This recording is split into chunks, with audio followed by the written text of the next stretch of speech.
Kembali di Unboxing Emiten.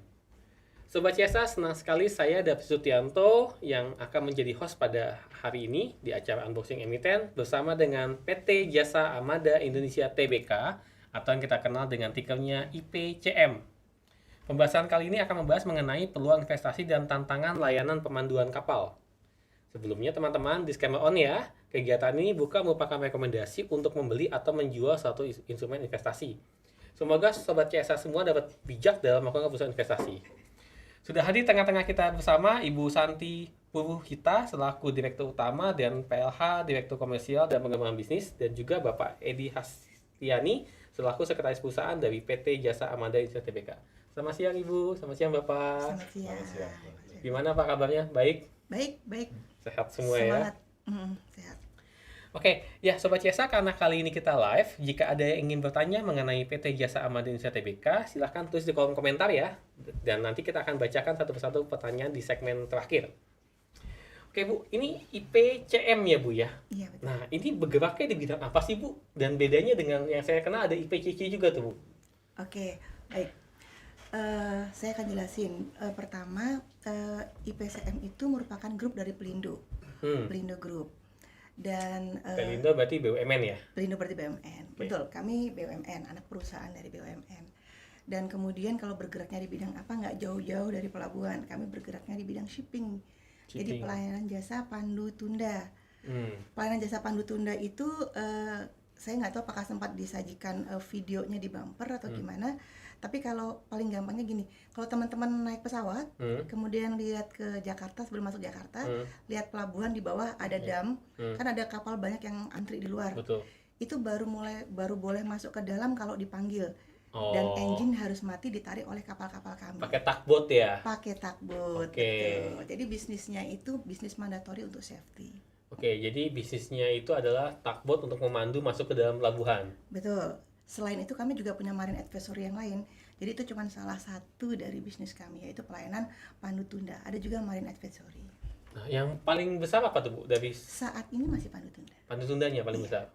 Bisa sampai berapa persen tuh kontribusinya? Kita masih hampir 90% masih pandu tunda. Pandu tunda, Iya. sisanya baru jasa yang lainnya. Iya. Nah, apa aja sih Bu yang jadi keunggulan utama dari layanan pembantuan kapal yang PT Jasa Armada Indonesia Tbk tawarkan dibandingkan dengan pesaing? Ada pesaingnya nggak sih Bu? Ada kalau pesaing. Tapi kita sebenarnya partner ya. Karena semua ya kalau zaman sekarang yang namanya pesaing kita gandeng kan buat kerjasama bareng.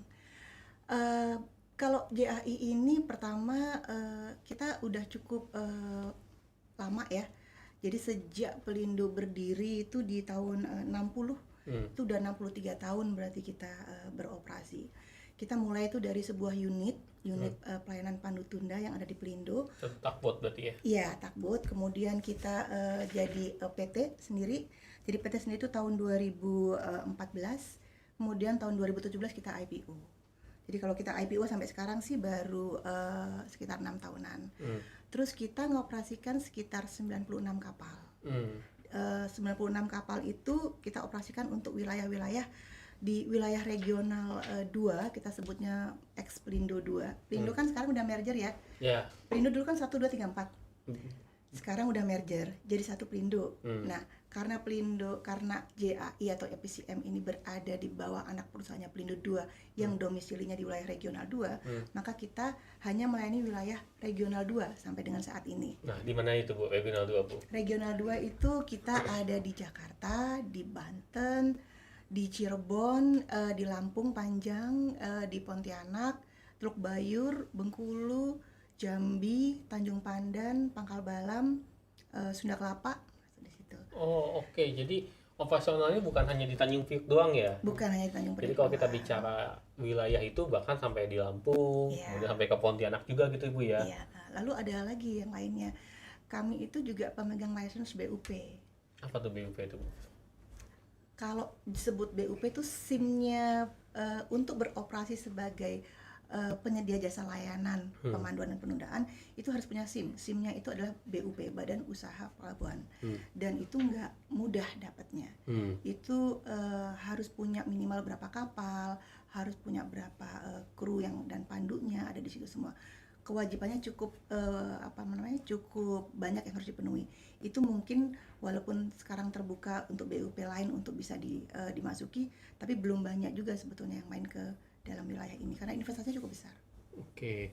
Nah, tadi kan Ibu bilang kan jasa pemanduan kapal Ibu ya. Jadi kalau misalnya saya punya kapal besar ya, mau sandar di Tanjung Priok misalkan, itu kan harus pakai jasa IPCM ini kan. Iya, betul. Kira-kira seperti itu. Nah, sebenarnya apa sih Bu yang bisa di-deliver lebih Bu dalam pemanduan kapal ini? Apa sih Bu servis lebihnya? Jadi maksudnya bersaingnya apa sih Bu, kan kalau soal masalah memandu kan kayaknya tinggal mandatory doang nih, tinggal giliran siapa, atau apakah ada yang lebih Bu dari situ? Perlu dipahami bahwa bisnis ini adalah bisnis safety under regulasi dari internasional yang diturunkan ke regional. Jadi hukumnya wajib. Pada saat kapal masuk ke pelabuhan itu engine harus shutdown. Karena kalau nggak shutdown, kapal besar itu tidak seperti mobil yang bisa mengerem mendadak. Makanya unsur kita sebetulnya kalau dibilang IPCM ini jasanya apa sih? Sebenarnya jasanya adalah mengatur safety. Turunan dari regulator. Makanya itu disebut mandatory. Mandatory bukan monopoli ya, mandatory untuk safety-nya dari sebuah pelabuhan. Karena kalau seandainya itu tidak ditarik, jadi kapal itu kalau ada kapal tunda, satu fungsinya mengatur depannya harus bergerak kemana, kemudian yang di belakang itu juga mendorongnya. Dan ada pilot yang naik, pilot itu sama seperti pilotnya pesawat, naik di atasnya kapal untuk mengarahkan ini kemana. Karena kedalaman tiap dermaga dan terminal itu tidak sama. Jadi hanya dia yang bisa baca peta di sana untuk menjaga keamanan kapal itu supaya bisa masuk. Karena kalau kapal, bayangin kalau kapal sebesar 3 kali GBK masuk ke sana terus kemudian nyangkut atau nabrak, itu bisa kerennya patah dan semua barang-barang itu udah chaos. Kalau udah chaos, yang namanya pelabuhan itu akan blackout. Kalau Tanjung Priok blackout, itu berarti tidak boleh ada kapal sandar di Indonesia sebagai port utama. Kalau nggak disandarin di situ, mau disandarin di mana lagi? Itu berarti pintu ekonomi nasional berhenti. Karena itu sangat krusial fungsinya. Jadi tantangannya besar sekali Bu ya dari kegiatan operasionalnya gitu Bu ya. Tapi kalau misalnya kapal masuk gini Bu, itu pilih IPCM itu kan harus pilih kapal pandu ya, harus ada kapal pandunya. Nah itu harus mandatori ke IPCM atau ada beberapa pilihan atau bagaimana tuh Bu biasanya? Jadi polanya adalah BUP tadi itu di-granted untuk satu wilayah tertentu di pelabuhan tertentu. Pada saat pemegang BUP-nya itu sudah satu, maka dia harus berkewajiban melayani setiap kapal yang masuk. Karena pemegang BUP-nya di Tanjung Priok itu Pelindo, maka dia harus masuk melalui Pelindo, pelabuhan umum kan. Tapi di IPCM kita juga pegang pelabuhan tersendiri. Kita punya 7 pelabuhan sendiri yang bukan under Pelindo. Yang kita cukup happy karena dari sisi porsi pendapatan itu sekarang 30% sudah disumbang oleh yang berada di luar wilayah Pelindo. Jadi 70%-nya Pelindo, waktu awal-awal kan masih 100%. Sekarang 30% sudah pendapatannya dari BUP Pelimpahan sendiri. Pernah dengar Port Patimban nggak? Patimban ya, pusat pelabuhan Patimban yang baru. Ya, itu BUP Pelimpahannya milik IPCM. Jadi kalau saya mau sandar ke Patimban, pasti pakai jasanya IPCM gitu. Ya kayak seperti itu Bu ya. Betul. Nah, ini menarik sekali Bu ya, karena kalau saya lihat nih Bu, ini kan Ibu kan safety itu kan berarti Ibu mereduce yang namanya risiko nih, ya. Nah itu standarnya harus tinggi sekali dong Bu, bahkan harus sangat-sangat tinggi sekali tuh Bu. Iya benar. Kalau bicara mengenai standar, pertama kita kan selalu melengkapi semua dengan ISO ya. Kita sudah based on regulasi ISO 9001, 14001, 45001. Satu lagi adalah hal yang penting dijaga oleh Kementerian Perhubungan dalam ini as a regulator. Kapal-kapal itu rutin ada waktunya 6 bulan sekali itu harus dicek sama mereka. Kapalnya dicek, bolar pool itu daya tarik. Apakah daya tariknya cukup untuk narik kapal itu? Krunya semuanya harus punya lisensi khusus. Nakodanya juga segitu, pilotnya juga seperti itu. Jadi sebetulnya barrier dari regulator untuk tetap menjaga dan itu harus dipenuhi. Nah, untuk BUP yang memang sudah harus benar-benar comply, kita firm di situ. Kita nggak main-main sama dengan hal yang masalahnya safety seperti itu. Ya, jadi benar-benar yang menjaga sebuah pelabuhan operasionalnya mainnya sebenarnya ada di masuk dan keluar pesawat di kapal itu kan ya? Betul. Makanya kalau buat di kami, kalau nanti ada yang mungkin dia nanya, kalau gitu selama nggak tergantung dengan komoditi tertentu dong? Enggak, selama ada pelabuhan, ya itu yang kita layani. Mau komoditi apa lagi naik atau komoditi apa lagi turun, itu nggak ada ngaruhnya kalau buat kami. Oke, karena kalau penerapan tarifnya bagaimana sih Pak? Bisa elaborasi nggak? Misalnya kapal berdasarkan ton kapal kah atau bagaimana tarifnya tuh? Ya? Iya. Oke. Jadi kalau tarif, kapal-kapal asing itu kena tarifnya tarif dolar. Oke. Jadi tarif itu merupakan kesepakatan antara kami dengan asosiasi yang kemudian disahkan oleh Kementerian Perhubungan. Oke. Sekali dapat tarif itu, di tiap pelabuhan tarifnya akan berbeda. Beda-beda. Oke. Sekali dapat tarif, maka perhitungannya adalah gerakan. Berapa tarifnya? Kalau itu dolar atau rupiah yang ngikutin kapal, kalikan gerakan, kalikan tarif variabelnya, kemudian kalikan GT kapalnya. Oh, tonnya juga termasuk? Iya, jadi kalau seandainya Sobat CSA lagi ada baca berita bahwa Indonesia kedatangan kapal capsize besar yang merupakan liner yang direct call dari Jakarta ke LA kan kemarin ya, itu gede banget kapalnya 16.000 TEU, terus kemudian dia direct ke LA. Itu berarti kalau buat kita cuan. Gitu. Semakin besar kapal yang datang dan kita jadi hub port, maka itu berarti dibaca cuan kalau buat IPCM. Oke, jadi sebenarnya kalau semakin ramai aktivitas ekspor dan impor, terutama masuk ke pelabuhan-pelabuhan yang dikelola oleh IPCM, itu cuannya ke sana gitu ya. Iya. Jadi kalau waktu pandemi itu bukan kontainer sempat susah tuh Bu. Karena kan sangat aktif sekali tuh orang shipping dan lain-lainnya, itu berarti harusnya banyak yang merapat kan Bu kapal. Nanti di laporan keuangan bisa kita lihat, kita itu alhamdulillahnya tidak tergantung oleh pandemik yang kemarin kena. Bahkan pada saat pandemi kemarin kita naik berapa persen Pak Ade? Iya, karena waktu itu kan aktivitas logistik gede kencang sekali ya. Iya. Kalau di udara itu kan ada pembatasan ya. Betul. Ada lockdown ya kalau di udara. Jadi pintu satu-satunya untuk keluar itu cuma tinggal lewat laut. Iya. Dimana kita walaupun antar negara di lockdown, tapi karena Indonesia negara kepulauan, kita harus tetap distribusi bahan pangan dan pertukaran antar pulau itu harus terjadi. Jadi kalau ada lockdown, kami ini nggak pernah nggak masuk. Jadi selama lockdown itu kami bukan orang yang merasakan lockdown. Kemudian WFH itu nggak ada di kamus kami. Kami kerjanya 24/7 365 hari. Barang-barang itu hanya hidup orang banyak sih Mas. Nggak bisa kalau nggak masuk dan layani. Namanya BBM, gas segala macam itu kebutuhan industri dan itu yang mendukung bisnis kita sebenarnya juga. Benar kata Ibu tadi kita cuan tetap tuh pada saat pandemi itu dari sisi keuangannya juga kita perlu alhamdulillahnya alhamdulillahnya. Nah ini yang menarik, ini akan semakin menarik lagi ya Bapak Ibu. Bagi Sobat CSA jangan kemana-mana, kita akan lanjutkan ke segmen berikutnya, dan sebelum itu kita ikuti pesan-pesan berikut ini, dan jangan lupa like, komen, dan share, dan juga subscribe channel YouTube kami dan IG kami di CSA_World.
Sobat CSA, terima kasih masih bersama dengan Unboxing Emiten. Sekarang kita ulik lebih dalam lagi nih mengenai PT Jasa Armada Indonesia atau yang dikenal dengan IPCM. Nah, tadi kan kita udah ngomong ya Bu ya, mengenai pandemi pendapatan tidak berpengaruh karena pendapatan dari IPCM ini sangat yang tergantungkan dengan berapa banyak kapal sih yang sandar ke kita.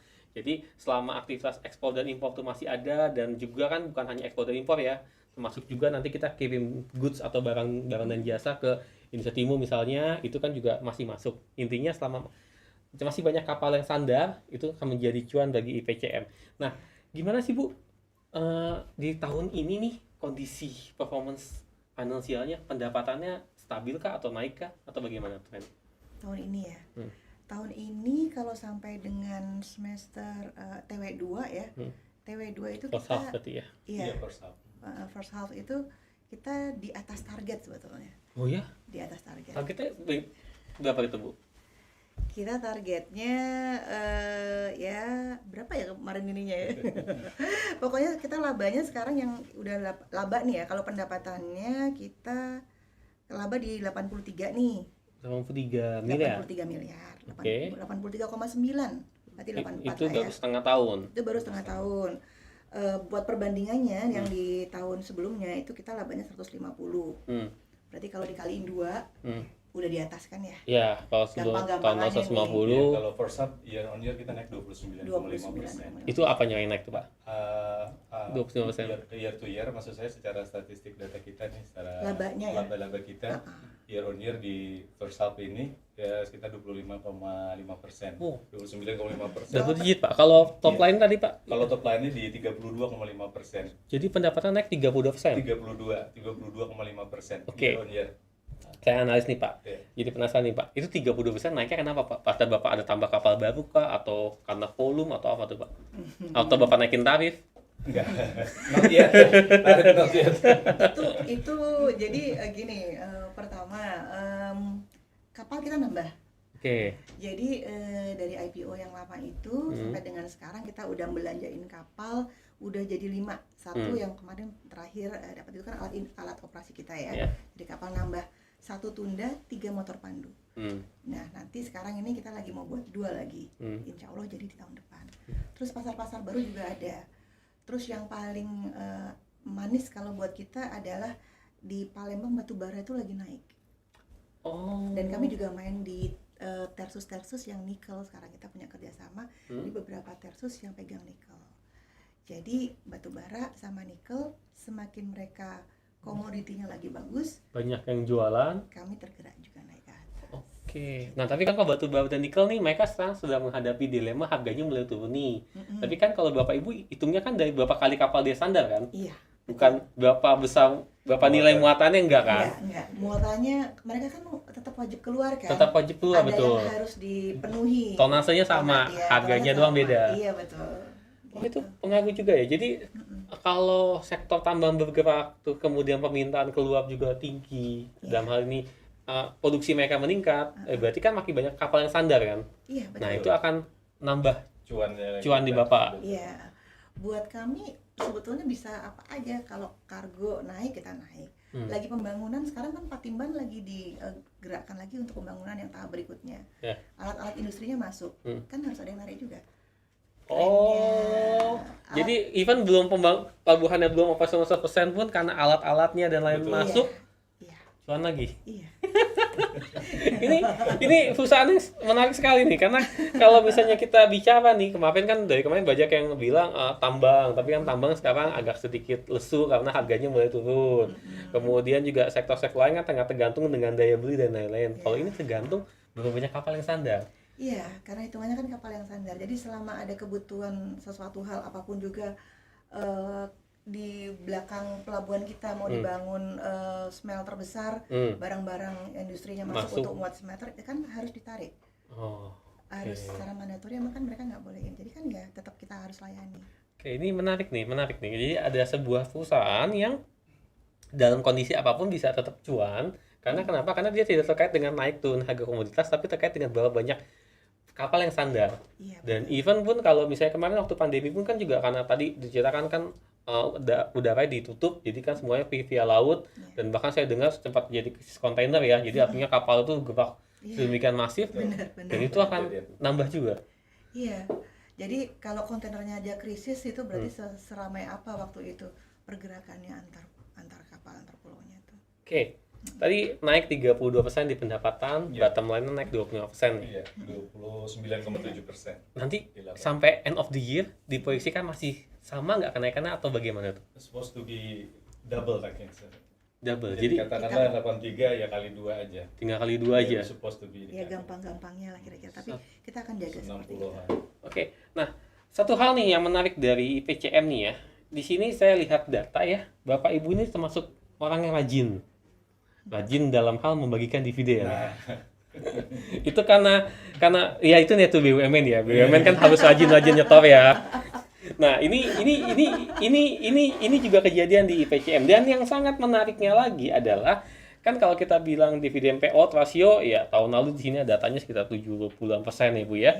Dan yang menarik adalah di sini saya lihat angka yang sangat menarik namanya dividend yield. Nah, ini yang menarik nih.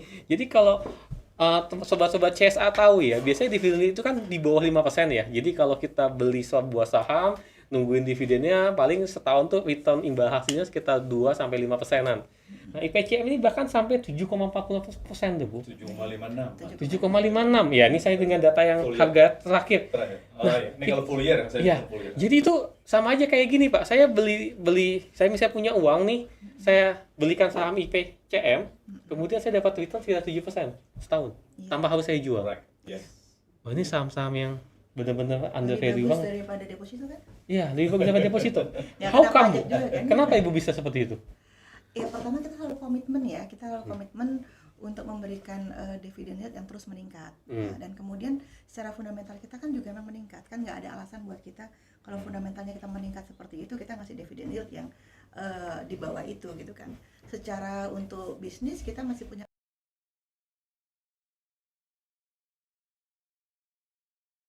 untuk nambah kapal. Jadi itu sudah kita hitung.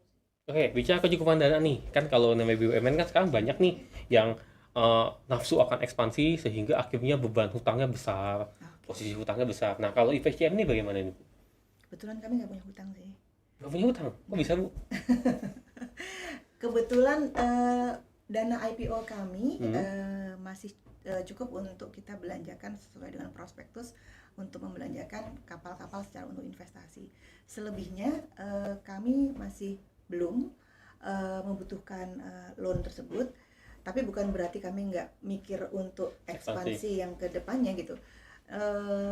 Nantinya akan ada proses mungkin di tahun-tahun depan ya, rencana untuk yang unorganic growth-nya, dan itu dengan metode nanti kita udah pikirin metodenya. Unorganic berarti ya merger dan akuisisi other company? Ya.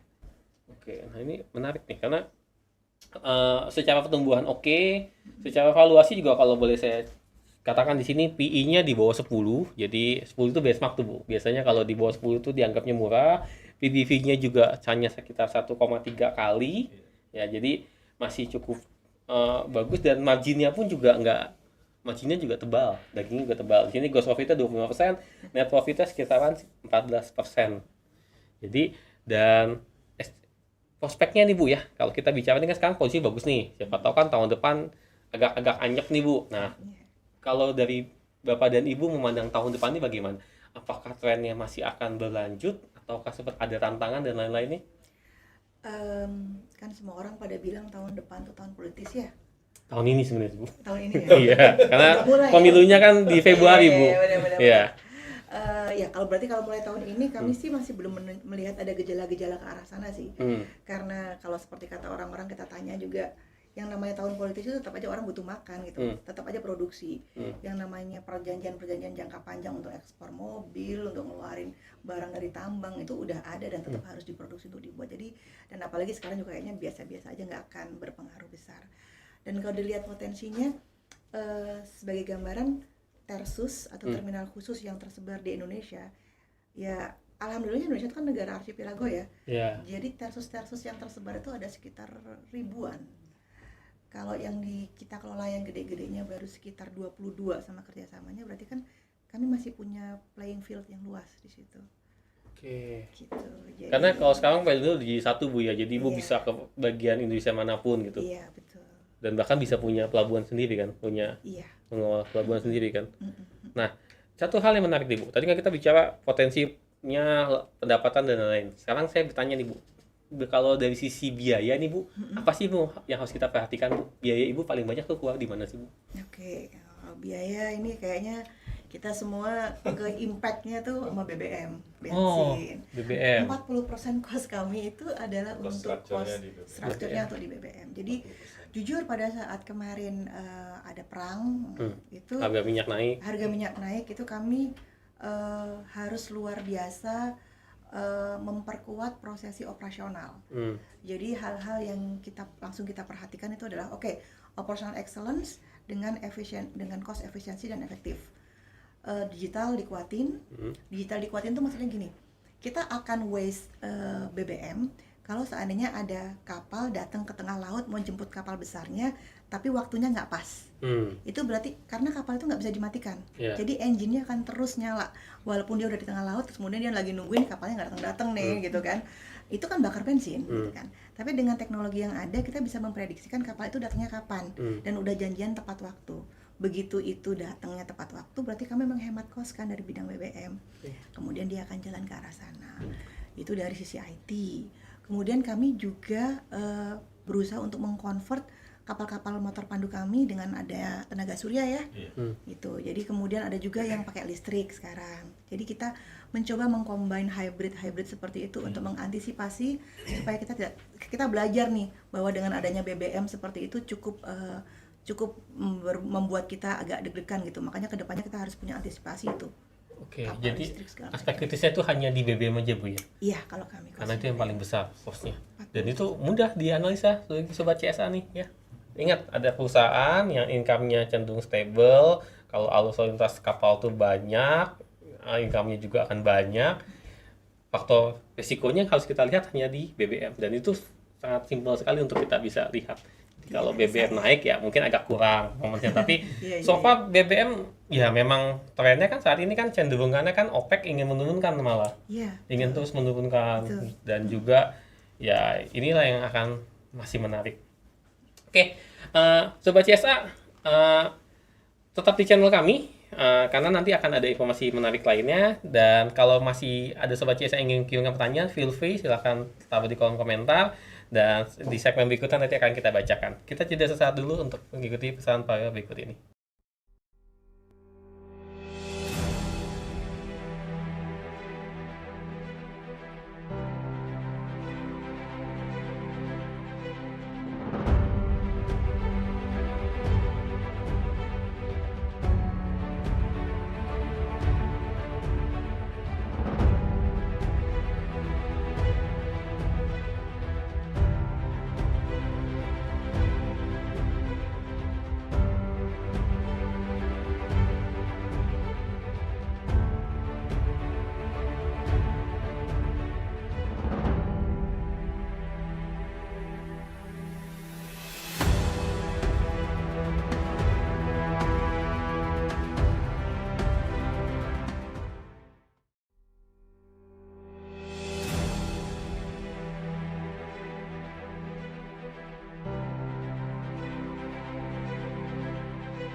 Sobat CSA, terima kasih karena masih tetap bersama dengan Unboxing Emiten. Sekarang kita masuk ke segmen terakhir nih. Saatnya baca ini beberapa pertanyaan dari teman-teman yang sudah kirim pertanyaan.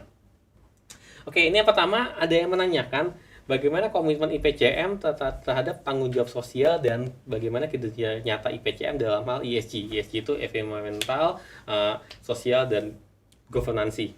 Jadi kan kalau sekarang kita nih polusi nih Pak ya, udah berasa banget ya. Di Tanjung Priok gimana Bu? Lumayan kan Bu ya? Lumayan. Berasa ya. Nah, ada nggak upaya-upaya dari IPCM nih Pak terhadap tanggung jawab sosial seperti itu? Iya, kita komitmen itu tentu saja bagian karena kita salah satu emiten dan beberapa POJK itu mengharuskan sustainability report juga dari kita. Kita konsepnya karena tadi Ibu udah menceritakan mengenai konsumsi bahan bakar kita itu kan cukup besar ya, 40% dari cost structure. Nah, sekarang kita mencoba membuat salah satunya misalnya motor pandu atau kapal pandu. 3 motor pandu kami itu sebutnya hybrid. Dia ada 2 engine, satu main engine dan auxiliary engine-nya itu bisa menggunakan hybrid, menggunakan elektrik. Kemudian jadi bisa digunakan elektrik, mengurangi konsumsi BBM-nya terus, tentu saja mengurangi ya emisi karbon. Kaitannya dengan itu ada juga namanya shore connection. Ada di beberapa cabang wilayah kita. Shore connection ini mengurangi BBM itu sendiri. Itu elektrik juga, semacam shore connection itu semacam membantu untuk auxiliary engine sehingga dia mati mesinnya, sehingga dengan listrik itu bisa menghemat BBM juga. Kemudian ada lagi beberapa penggunaan BBM kita sudah B30. B30 berarti 30% yang nabati. Iya, nabati. Jadi dan hampir seluruh kapal kita menggunakan itu, kapal pandu tunda kita. Jadi ini salah satu komitmen kita memang untuk lingkungan ya yang disampaikan. Saya kira itu antara lain beberapa ya komitmen kita terhadap lingkungan. Kita tambahin lagi kapal pandu, motor pandu kita yang baru yang 3 itu Sri Kandi 1, Sri Kandi 2, Sri Kandi 3 itu pakai solar panel. Solar panel itu untuk apa Bu? Ya untuk membantu untuk kelistrikan electricity di dalamnya. Kan kalau kapal motor pandu itu kan dia nggak butuh banyak-banyak, nggak seperti kapal tunda yang lebih besar. Gitu. Jadi kita pasang solar panel. Jadi pada saat bisa nyerap matahari untuk jadi solar panelnya, jadi kita akan nambahin buat engine-nya yang ada di sana. Oke, jadi sudah lari-lari ke hybrid ya, teknologi hybrid. Karena sekarang lagi ngetren teknologi hybrid. Sebenarnya saya personally lebih suka teknologi hybrid sih daripada mobil listrik, karena kalau hybrid kan ada apa-apa kan yang internal combustion-nya masih jalan. Bisa ada masih ini safe. ya, bisa ada 2 ini. Dan ya karena ini menjadi isu penting biasanya Bapak Ibu sekalian. Jadi saat ini apalagi di tengah dengan situasi yang polusinya mulai berasa banget. Jadi beberapa sobat CSA pun juga dalam beberapa kali kita bikin event juga sangat concern sekali dengan ini. Makanya tema CSA Award juga nanti yang tahun ini kita adakan juga akan lari ke tema ESG itu sendiri. Kita juga punya terumbu karang sendiri ya. Terumbu karang, jadi kita nanam terumbu karang di sekitar Kepulauan Seribu. Kita bagusin, kemudian bakau juga ya. Betul. Mangrove sekarang ya. 1000 ya. Jadi kemarin ya 1000 mangrove. Ya, sampai ke sana Bu ya. Yang deket ya, baginya di laut lah biar kita ini. Kebetulan program itu Mas nggak cuma di kita, kementerian tuh concern di 3 itu, salah satunya mengenai lingkungan itu. Jadi memang dataran kedua UMKM. UMKM kita rencananya di NTT juga akan mengadakan untuk bantuan untuk masyarakat di sana. Kan memang itu lagi untuk membantu masyarakat biar menggeliat UMKM. Iya. Biasanya mereka kalau setahu saya harus punya program binaan UMKM ya. Jadi harus membina UMKM supaya ekonomi itu bisa gerak, dan memang itu salah satu kontribusi juga kan BUMN sebagai agen pembangunan kita juga kan. Benar banget. Oke, kita lanjut ke pertanyaan kedua. Ini apakah ada perubahan dalam regulasi atau kebijakan terkait layanan pemanduan kapal yang mempengaruhi operasional perusahaan, dan bagaimana perusahaan menghadapi perubahan ini? Ada nggak sih Bu perubahan dari regulasi Bu? Yang paling baru sekarang itu ada yang namanya Simpandu. Simpandu apa itu Simpandu? Simpandu itu sistem untuk mendaftarkan kapal dan awaknya. Jadi yang terjadi sekarang ini adalah harusnya kapal itu dedicated untuk satu pelabuhan. Dia nggak boleh dipakai kalau di pelabuhan tuh ada beberapa yang deket-deket, dedicated, jadi dia nggak boleh jalan-jalan ke tempat lain. Jadi kayak Tanjung Priok sama Patimban kan nggak jauh tuh. Itu nggak boleh. Nggak boleh kapal ini didaftarkan di sana juga karena supaya dia fokus melayani, karena utamanya lagi kembali ke safety. Nah, di daerah-daerah tempat lain di seluruh Indonesia yang belum terjangkau dengan benar-benar firm seperti itu banyak yang namanya ada tapi dia tuh double dengan beberapa pelabuhan yang lain. Demikian juga krunya, demikian juga dengan nakodanya, pilotnya. Itu menyebabkan nggak bisa fokus untuk menguasai wilayahnya dan menjaga safety di sana. Jadi akhirnya Kementerian Perhubungan buat terobosan gimana caranya supaya begitu dimasukkan ke dalam sistem kapal apa terdaftar di mana, dia nggak akan bisa kemudian kapal itu kalau gerak ada izin olah geraknya. Jadi kalau dia nggak pakai izin olah gerak itu udah disemprit aja, udah dosa aja nggak boleh. Jadi dia nggak akan keluar tuh, dan dosa hukum ya. Jadi kalau itu dia double di tempat sana itu pasti nggak akan bisa masuk. Nggak bisa masuk berarti nggak bisa produksi invoice. Jadi tempat sana nggak akan bisa keluar ada pelayanan. Gitu. Oke, jadi ini bahkan semakin meningkatkan untuk safety-nya Bu ya. Betul. Jadi safety-nya semakin ditingkatkan. Dalam hal ini yang tadinya kapalnya mungkin masih bisa nyambi ke tempat lain, jadi nggak bisa nyambi.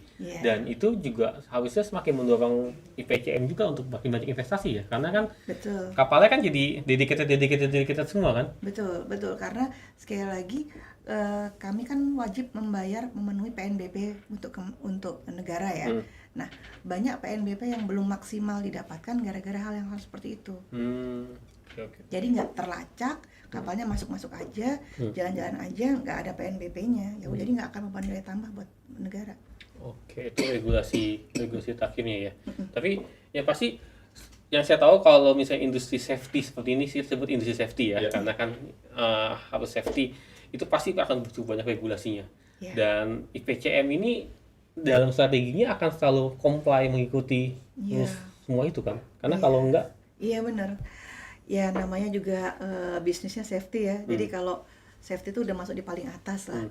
Dari orangnya, dari alat untuk operasinya. Makanya kita nggak main-main kalau seandainya kapal waktunya docking berhenti ya docking berhenti. Makanya tadi kita bilang kalau BUP yang bener-bener itu mestinya dia butuh duit yang cukup besar. Karena tiap kali kapal docking satu dia harus ada kapal pengganti. Dan kapal pengganti kan juga nggak murah ya. Gitu. Kapal jadi, mahal. Kapal mahal. Gitu. Kapal lebih mahal daripada Lamborghini teman-teman ya. Oke, ini ada pertanyaan lainnya nih Bu nih. Apakah langkah strategi yang dilakukan IPCM demi melakukan efisiensi kerja dan pertumbuhan perusahaan? Jadi IPCM ini kan sudah bagus nih Bu. Kedepannya ada strategi-strategi apa sih Bu yang disiapkan Bu untuk semakin gong gitu? Untuk semakin gong ya. Tentunya kalau buat kita karena kita itu kan perusahaan tiap kapal ada kru, ya kan. Dan kita bisnisnya safety. Maka yang kita perhatikan pertama itu adalah nggak bosan-bosannya memberikan edukasi kepada para kru kita, transformasi di segala hal.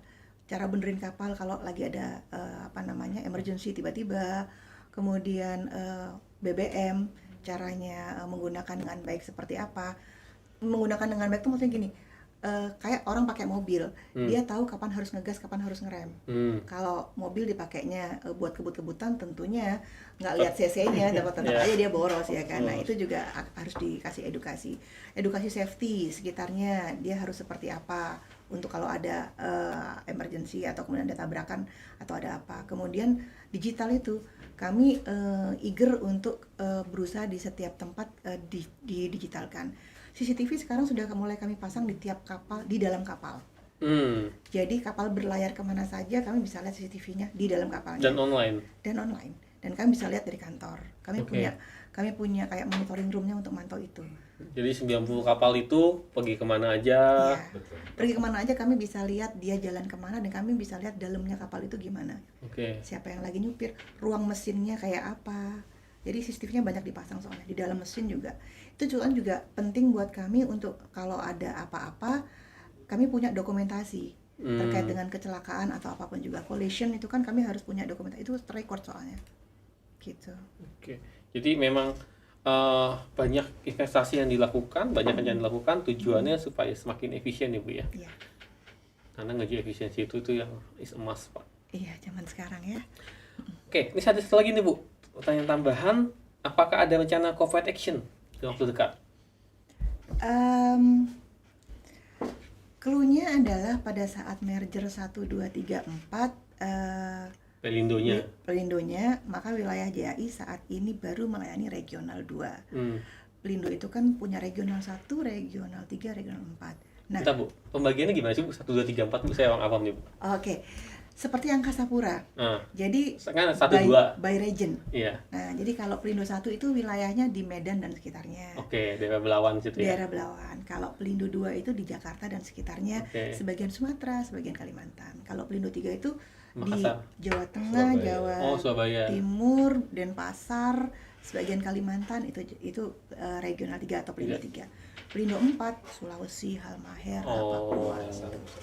Jadi nantinya pada saat sekarang ini sudah di merge jadi satu, kami saat ini masih menangani regional 2. Tapi memang telah ada amanat dan sesuai dengan RJPP dan rencana strategi dari corporate sendiri holding bahwa nantinya kita klaster-klasternya akan dikelompokkan menjadi bisnis-bisnis yang sama.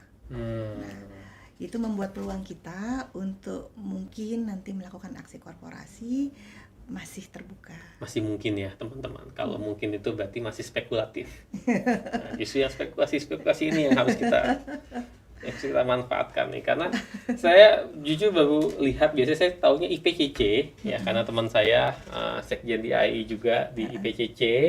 Dan kalau ini saya baru tahu nih Jasa Armada, dan kemarin saya cek bisnis transportasi. Maksudnya bukan terminal, bisnisnya malah transportasi. Karena ibu kodenya mirip sih Bu, IPCM dan IPCC gitu. C itu car, M itu marin. Iya, jadi kodenya mirip sih. Jadi kita kirain mirip, nggak taunya beda jauh ya. Ini totally beda jauh. Ini bisnis transportasinya unik, yaitu ada tugboat. Tugboat itu adalah kapal pandu. Jadi kalau mau masuk ke pelabuhan, istilahnya dibilangnya sebutnya tukang parkir juga Bu ya. Iya, untuk mengarahkan kapal, dan tapi bayarannya besar. Dan ini tidak tergantung nih mau di luar macet, mau di luar apa, pokoknya yang penting asal mau parkir, mau sandar, dapat cuannya. Dan kalau lihat dari fundamentalnya juga masih cukup baik. Oke, Sobat CSA, semoga paparan dari emiten tadi, dari Jasa Armada Indonesia Tbk memberikan keyakinan kita tentang prospek investasi di pasar modal. Tapi sebelum ini berakhir ya, mungkin saya akan berikan kesempatan untuk closing statement dari PT Jasa Armada Indonesia Tbk untuk Sobat CSA yang sedang menonton, Ibu. Oke, baik buat teman-teman Sobat CSA yang saat ini sedang mengikuti acara ini, moga-moga penjelasan dari kita semua yang ada di sini cukup membuat sobat-sobat yakin akan fundamental dari perusahaan yang akan diinvestasikan gitu kan ya. Karena buat teman-teman penting untuk mengetahui jenis perusahaan apa. Kalau perusahaannya cuma sebentar saja dia bagus, kemudian ke depannya dia tidak bisa memberikan kepastian dia akan terus bagus, ya kalau dari saya sih saya nggak akan investasi situ. Tapi kalau dari kami yakinkan bahwa kami fundamentalnya bagus, kami sehat, dan moga-moga tidak ada keraguan buat sobat-sobat CSA untuk berani menginvestasikannya kepada kami. Oke, baik, terima kasih Ibu Santi dan Pak Edi telah meluangkan waktunya. Baiklah Sobat CSA, sudah unboxing emiten kali ini. Semoga acara ini bermanfaat bagi emiten dan juga masyarakat, dan secara khususnya bagi masyarakat di pasar modal Indonesia. Sampai jumpa pada unboxing emiten berikutnya dengan menghadirkan emiten dari berbagai sektor lainnya. Dan kalau Sobat CSA punya rekomendasi emiten apa yang harus kita unboxing, silahkan tulis di kolom komentar ya. Dan jangan lupa like, share, dan subscribe channel YouTube kami serta follow IG kami di @CSA_world. See ya. Terima kasih Ibu Santi. Terima kasih Pak Edi.